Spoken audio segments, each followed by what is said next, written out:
Assalamualaikum warahmatullahi wabarakatuh. Perkenalkan, saya Ica Putri Rianti dengan NIM 3411221052. Saya di sini akan menjelaskan mengenai komparasi teknologi komputer yang berada pada modul 9 mata kuliah Organisasi Arsitektur Komputer. Materi yang saya akan jelaskan yaitu mengenai penjelasan teknologi komputer, ada prosesor, VGA, dan storage teknologi. Juga perbandingan antar teknologi komputer tersebut, yaitu prosesor, VGA, dan storage teknologi. Yang pertama yaitu saya akan menjelaskan mengenai prosesor. Prosesor merupakan komponen utama atau otak dari laptop atau komputer. Prosesor terletak tepat di tengah motherboard. Prosesor memiliki fungsi yang penting bagi seluruh operasi perangkat komputer, karena semua perintah dimulai dari prosesor. Maka dari itu, memilih prosesor terbaik untuk mendukung pekerjaan menggunakan komputer itu atau laptop sangat penting bagi pengguna.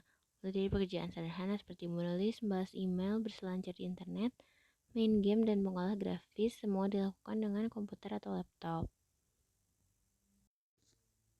Yang kedua, saya akan menjelaskan mengenai VGA.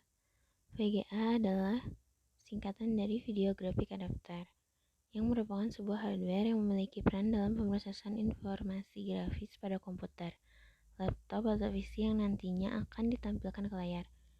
Dengan penggunaan perangkat keras ini, Anda akan mendapatkan kualitas tampilan yang lebih baik dan tajam, karena hardware ini berhubungan erat dengan grafis. Dan yang ketiga, saya akan menjelaskan mengenai storage. Storage merupakan penyimpanan atau tempat penyimpanan media yang digunakan untuk menyimpan data yang diolah oleh komputer. Fungsi storage adalah menyimpan data atau file dalam jangka panjang dan pendek. Jadi storage adalah tempat menyimpan instruksi program dan data untuk keperluan pengguna dengan komputer. Lalu saya akan menjelaskan perbandingan komponen teknologi komputer. Yang pertama yaitu perbandingan prosesor Intel dan prosesor AMD.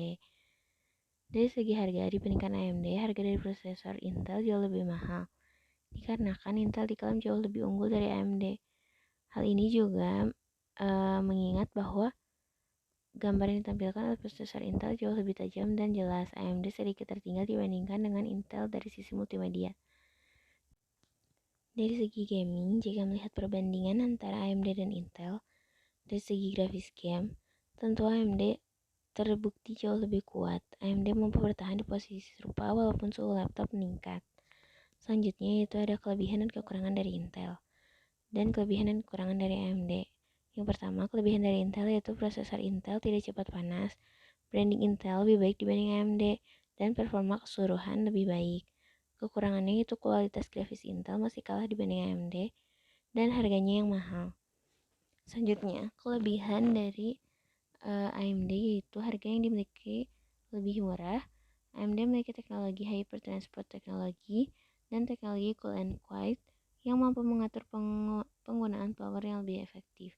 Kekurangannya, AMD merupakan prosesor yang cepat panas, kalah dalam hal brand, dan beberapa game tidak cocok atau tidak kompatibel. Selanjutnya, ada perbandingan VGA Nvidia dan VGA AMD. Dari segi harga, dibanding Nvidia, harga kartu grafis AMD lebih murah. Karena murah, kebanyakan PC dan laptop dengan VGA AMD Radeon harganya efektif lebih terjangkau. Namun, sayangnya meskipun lebih murah, PC dan laptop gaming dengan AMD Radeon kurang diminati karena kurang untuk main game. Di sisi lain, harga kartu grafis Nvidia lebih mahal dibanding AMD. Lalu dari segi gaming, kartu grafis Nvidia adalah VGA card yang paling cocok untuk gaming. Kartu grafis paling direkomendasikan untuk laptop dan PC gaming. Selama ini, Nvidia lebih fokus menggarap produk untuk segmen gaming. Fitur-fitur di dalam kartu grafis ini juga lebih difokuskan untuk meningkatkan kualitas grafis, video, dan kemampuan dalam menampilkan konten 3D secara efektif dan efisien. Selanjutnya ada kelebihan dan kekurangan dari Nvidia dan juga kelebihan dan kekurangan dari AMD. Kelebihan dari Nvidia yaitu banyak dipakai developer game dunia. Kualitas grafis di game lebih halus dan hidup, dan didukung teknologi ray tracing secara real time. Namun kekurangannya kurang handal saat memutar video resolusi tinggi, tidak mendukung teknologi UVD, dan proses decoding video masih melibatkan prosesor, serta konsumsi listrik yang boros. Lalu ada kelebihan dari AMD yaitu lebih cocok untuk multimedia dan olah konten digital. Dibekali Android video decoder, putar video high definition lebih mulus. Konsumsi listrik juga lebih efisien. Kekurangannya tidak cocok untuk gaming, tidak mendukung size, sehingga grafis 3D tidak detail dan kualitas grafis game lebih rendah dibanding Nvidia.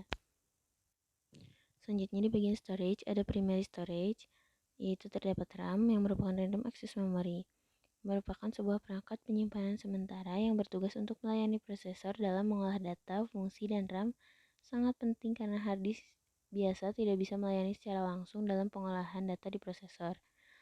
Lalu ada ROM, ada read-only memory, adalah sebuah memori penyimpanan data yang hanya dapat dibaca oleh pengisi ROM sendiri. Biasanya ROM dipasang secara khusus oleh pihak pabrik, berikut juga dengan isinya. Sehingga memori ROM biasanya tidak boleh untuk dilakukan manipulasi ulang karena bisa merusak perangkat secara keseluruhan. Selanjutnya, pada bagian storage juga terdapat secondary storage. Yang pertama ada hard disk, yang merupakan perangkat penyimpanan yang secara khusus biasanya digunakan pada perangkat komputer untuk menyimpan data. Hard disk adalah perangkat yang berjalan dengan peraturan kepingan di dalamnya. Perputaran kepingan di dalam hard disk tersebut. Lalu ada CD atau DVD, yaitu sebuah perangkat penyimpanan yang sudah tergolong lama, namun sampai saat ini masih banyak pengguna yang masih memanfaatkannya untuk menyimpan data. Mungkin cukup sekian yang bisa saya sampaikan. Mohon maaf bila masih banyak kekurangan atau kesalahan. Terima kasih. Wassalamualaikum warahmatullahi wabarakatuh.